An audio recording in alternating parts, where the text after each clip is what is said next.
Assalamualaikum warahmatullahi wabarakatuh. Perkenalkan, nama saya Ardina dengan NIM C0E022051. Saya dari Prodi Keuangan Daerah. Di sini saya akan membacakan PPT saya yang berjudul Pengukuran Kinerja Sektor Publik. Pengukuran kinerja organisasi sektor publik. Tujuan sistem pengukuran kinerja secara umum. Tujuan sistem pengukuran kinerja adalah A. Untuk mengkomunikasikan strategi secara lebih baik.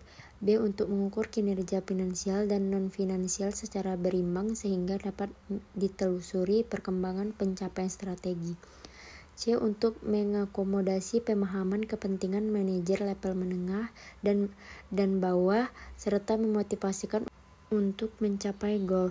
D. Sebagai alat untuk mencapai kepuasan berdasarkan pendekatan individual dan kemampuan kolektif yang rasional.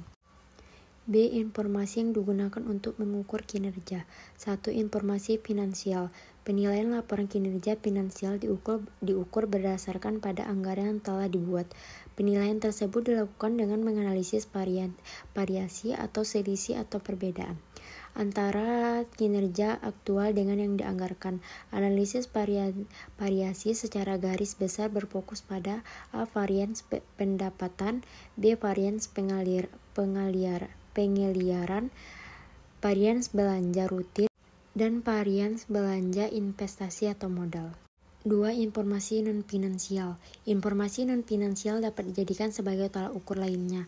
Informasi non-finansial dapat menambah keyakinan terhadap kualitas proses pengendalian manajemen. Pengukuran dengan metode melibatkan 4 aspek, yaitu 1. Perspektif finansial, 2. Perspektif kepuasan, 3. Perspektif efisiensi proses internal, 4.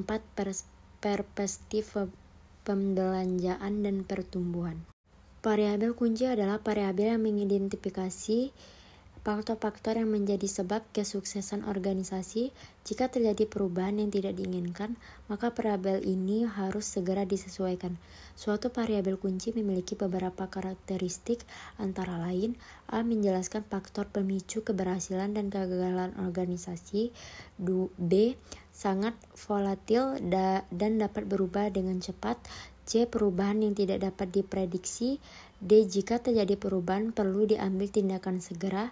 E. Variabel tersebut dapat diukur, baik secara langsung maupun melalui ukuran antara surget. Sebagai contoh, kepuasan masyarakat tidak dapat diukur secara langsung, akan tetapi dapat dibuat ukuran antaranya. Misalnya, jumlah aduan, tuntutan, dan demonstrasi dapat dijadikan variabel kunci. C. Pengukuran value for money. Kriteria pokok yang mendasari pelaksanaan manajemen publik dewasa ini adalah ekonomi, efisiensi, efektivitas, transparansi, dan akuntabilitas publik. Tujuan yang dikehendaki oleh masyarakat mencakup pertanggungjawaban mengenai pelaksanaan value for money, yaitu ekonomis atau hemat cermat dalam pengadaan dan alokasi sumber daya, efisiensi atau berdaya guna dalam penggunaan sumber daya dalam arti penggunaannya diminimalkan dan hasil dimaksimalkan, serta efektif atau berhasil guna dalam arti mencapai tujuan dan sasaran. D. Pengembangan indikator value for money. Peranan indikator kinerja adalah untuk menyediakan informasi sebagai pertimbangan untuk pembuatan keputusan. Hal ini tidak berarti bahwa suatu indikator akan memberikan ukuran pencapaian program yang definitif.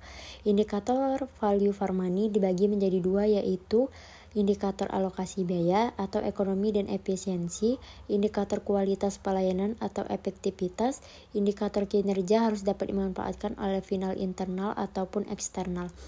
Dia internal dapat menggunakan dalam rangka peningkatan kuantitas dan kualitas pelayanan serta efisiensi biaya. Dengan kata lain, indikator kinerja berperan untuk menunjukkan, memberi indikasi atau memfokuskan perhatian pada bidang yang relevan dilakukan tindakan perbaikan. Langkah-langkah pengukuran value for money. Pengukuran efektivitas hanya memperhatikan keluaran yang didapat, sedangkan pengukuran ekonomi hanya mempertimbangkan masukan yang dipergunakan. Ekonomi merupakan ukuran relatif. Pertanyaan sehubungan dengan pengukuran ekonomi adalah: A. Apakah biaya organisasi lebih besar dari yang telah dianggarkan oleh organisasi? B. Apakah biaya organisasi lebih besar daripada biaya organisasi yang lain yang sejenis yang didapat dipertimbangkan? C. Apakah organisasi telah menggunakan sumber daya finansialnya secara optimal? Pengukuran efisiensi. Karena efisiensi diukur dengan membandingkan keluaran dan masukan, maka perbaikan efisiensi dapat dilakukan dengan cara: 1. Meningkatkan output pada tingkat input yang sama. 2. Meningkatkan output dalam proporsi yang lebih besar daripada proporsi peningkatan input. 3. Menurunkan input pada tingkat otot yang sama. 4. Menurunkan input dan proporsi yang lebih besar daripada proporsi penuntutan output. Pengukuran efektivitas. Efektivitas adalah ukuran berhasil tindaknya suatu organisasi mencapai tujuannya. Apabila suatu organisasi berhasil mencapai tujuan, maka organisasi tersebut dikatakan telah berjalan dengan efektif. Hal terpenting yang perlu dicatat adalah bahwa efektivitas tidak menyatakan tentang beberapa besar biaya yang telah dikeluarkan untuk mencapai tujuan tersebut. Pengukuran outcome. Outcome adalah dampak suatu program atau kegiatan terhadap masyarakat. Output kamu lebih tinggi nilainya dari output, karena output hanya mengukur hasil tanpa mengukur dampaknya terhadap masyarakat, sedangkan otak mengukur kualitas output dan dampak yang dihasilkan. Pengukuran outcome memiliki dua peran, yaitu peran retrospektif dan prospektif. Peran retrospektif terkait dengan penilaian kinerja masa lalu, sedangkan peran prospektif terkait dengan perencanaan kinerja di masa yang akan datang. Hanya inilah yang saya sampaikan. Wassalamualaikum warahmatullahi wabarakatuh.